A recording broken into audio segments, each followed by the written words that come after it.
정책위원장님의 모두 발언이 있겠습니다. 정부가 어제 2023년도 경제정책 방향을 발표했습니다.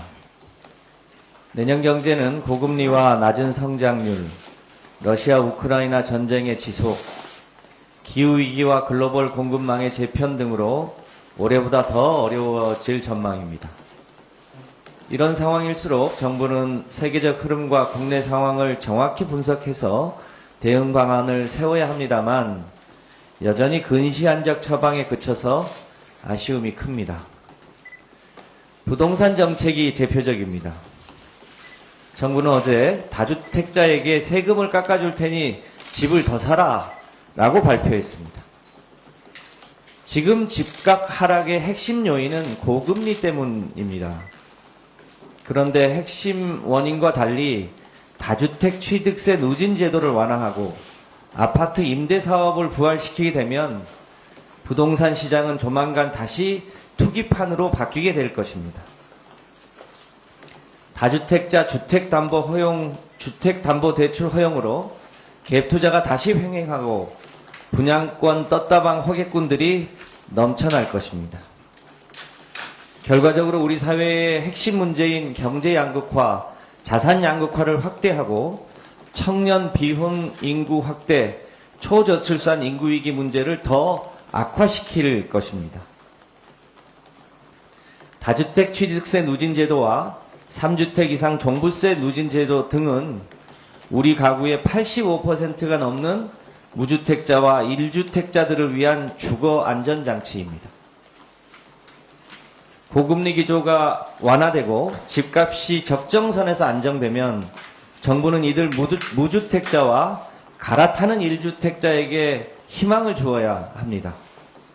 또한 지금 당장 고금리로 고통받는 전세 대출자들에게 낮은 고정금리로 갈아탈 수 있는 대환대출을 확대하는 일부터 서둘러야 할 것입니다.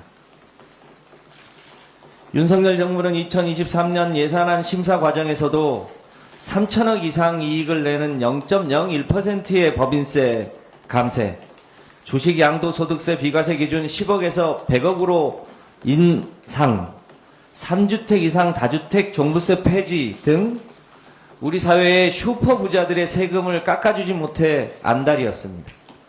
반면 청년과 노인의 일자리, 소상공인을 위한 지역화폐, 고금리로 고통받는 서민들을 위한 민생 예산은 전액 삭감되거나 축소되었던 사실을 확인할 수 있었습니다. 민주당은 부모의 부와 관계없이 자신의 능력만으로 청년들이 결혼하고 자기 집을 장만하고 자녀를 낳고 키울 수 있는 사회를 만들어 가겠습니다. 이런 측면에서 다주택자에게 더 많은 혜택을 주는 만큼 결과적으로 무주택자와 1주택자의 희망이 줄어들게 만드는 이번 정부의 부동산 정책에 대해 동의하기 어렵다는 말씀 드립니다. 건강보험 국고지원 일몰 규정을 두고 논란이 계속되고 있습니다. 향후 고령화와 의료비 부담 증가가 예상되는 상황에서 보험 재정의 안정을 위해서는 안정적인 국고지원이 반드시 필요하고 매번 일몰 규정을 두고 반복되는 논란을 종식시키기 위해서는 차제의 일몰 규정 자체를 삭제하는 것이 바람직합니다. 그런데 윤석열 정부는 건보 재정이 파탄났다고 거짓말을 하고 보장성 강화 방안을 중단 축소시키겠다고 하면서도 정작 건보 재정 안정에 필요한 국고 지원 비율을 늘리는 것에는 반대하고 있습니다. 또한 지원 근거 법률이 올해 말로 끝나는 상황인데도 제대로 된 해법마저 제시하지 못하고 있습니다.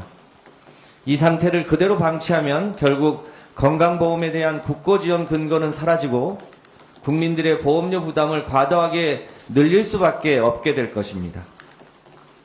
결국 윤석열 정부가 주장하는 건강보험 제도 개선은 건보 재정에 대한 국가의 책임을 방기하고 국민들에게 그 책임을, 그 부담을 떠넘기려고 하는 의도로밖에 보이지 않습니다. 정부와 여당은 지금이라도 건강보험 재정 안정에 대한 국가의 책임을 다하여 건강보험 국고지원 일몰 규정 폐지를 위한 법안 논의에 적극 나서주실 것을 촉구합니다.